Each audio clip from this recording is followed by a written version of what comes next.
दीपों का पर्व आने से पहले जो दिन शुभ और समृद्धि लेकर आता है उसे हम धनतेरस कहते हैं। पर क्या आपने कभी सोचा है कि धनतेरस का मतलब क्या होता है? आइए इस विषय में हम आपको बताते हैं। धन अर्थात समृद्धि, स्वास्थ्य और अच्छा जीवन। तेरस अर्थात कार्तिक माह की कृष्ण पक्ष की त्रयोदशी तिथि। इस दिन दो बड़ी दिव्य घटनाएं हुई थीं। पहला, इस दिन भगवान धन्वंतरी का जन्म हुआ था।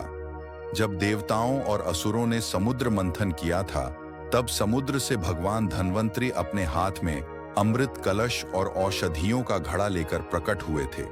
इसलिए उन्हें आरोग्य यानी स्वास्थ्य के देवता के रूप में भी माना जाता है।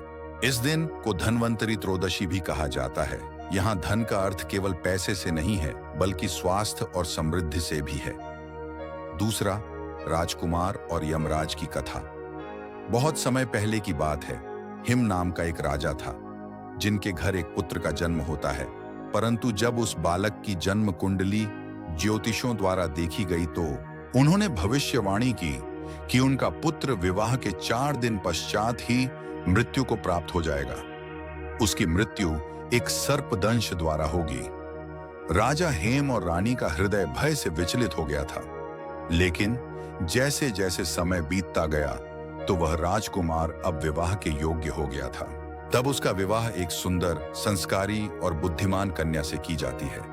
विवाह के पश्चात चौथी रात आती है, वही रात जो भविष्यवाणी के अनुसार उसके जीवन की अंतिम रात थी। इस विषय में उसकी पत्नी को ज्ञात था। उसने एक योजना बनाई और घर के चारों ओर दीपक जलाए। दीपक के साथ स्वर, आभूषण और चांदी के सिक्कर रखा। उसने अपने पति को पूरी रात जगाए रखने के लिए उसकी कहानियां सुनाती रही, ताकि वह सो न जाए। जब रात का अंतिम पहर आता है, तब यमराज एक सर्प का रूप धारण करके उस राजकुमार के प्राण हरने के लिए आते हैं। लेकिन जैसे ही वे वहां पर पहुंचते हैं, तो उनके सामने दीपकों की इतनी तेज रोशनी थी कि उनकी आंखें चौंधिया गईं। लेकिन वह कमरे के बाहर बैठकर पूरी रात प्रतीक्षा करते रहे और सुबह बिना किसी को हानि पहुंचाए खाली हाथ लौट गए। उस दिन से हर वर्ष कार्तिक माह के कृष्ण पक्ष के त्रयोदशी की रात को लोग अपने घरों के द्वार पर दीपक जलाते हैं, ताकि अंधकार दूर हो और यमराज भी कृपा करे। तो एक बात हमेशा याद रखें कि ये सिर्फ एक परंपरा नहीं, बल्कि उस नारी की श्रद्धा और विश्वास की जीत है जिसने मृत्यु तक को टाल दिया था। इस दिन सोना, चांदी, बर्तन और नई चीजें खरीदना शुभ माना जाता है, क्योंकि यह समृद्धि और नई ऊर्जा का प्रतीक है। धनतेरस हमें यह सिखाता है कि सच्चा धन केवल पैसा नहीं, बल्कि प्रेम और परिवार का सुख है।